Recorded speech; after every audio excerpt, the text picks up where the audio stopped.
assistant professor at the University of Hong Kong. Great to have you on the programme. What do you make of these reports that South Korea's unification minister has offered to step down? He says he takes responsibility for the deteriorating situation.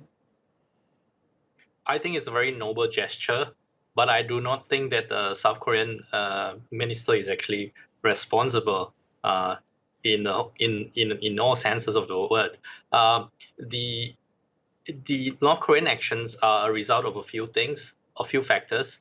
I think first of all, I think the North Korean authorities are very annoyed with the North Korean dissidents and activists in South Korea releasing the balloons carrying propaganda leaflets to the PRK.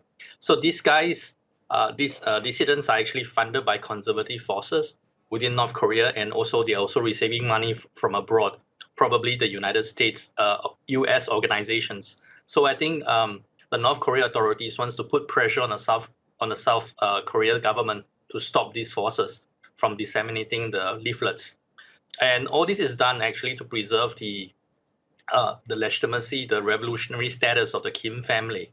So I think this is the first thing. Second thing, obviously, is because North Korea has economic problems, and every time they have economic issues, they tend to tighten the borders and to they will have foreign policy problems to divert attention away. So this is a long, established, if you like, strategy that they have in their arsenal. But I think the most important thing with regards to this episode is the prominent role of the North Korean leader's sister, Miss Kim Jo-young, and Kim Yo-jong.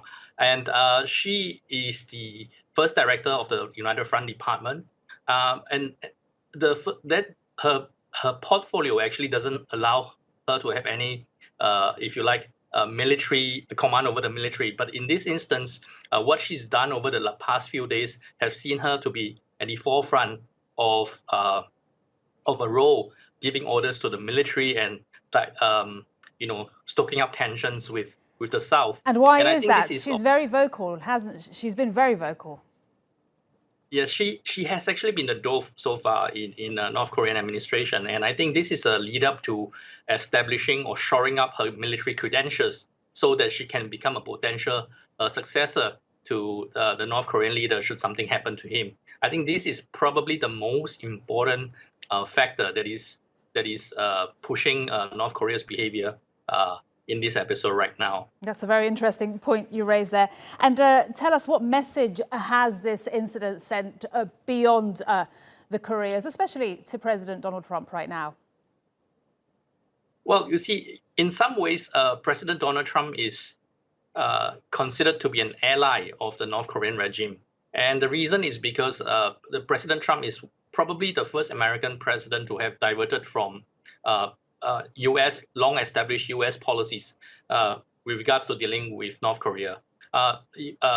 President Donald Trump has agreed to meet with the North Korean leader twice, met him actually, and had photographs taken with him. So it was a tremendous boost to the North Korean leader domestically and externally to the rest of the countries. Most of the countries took the North Korean leaders a lot more seriously.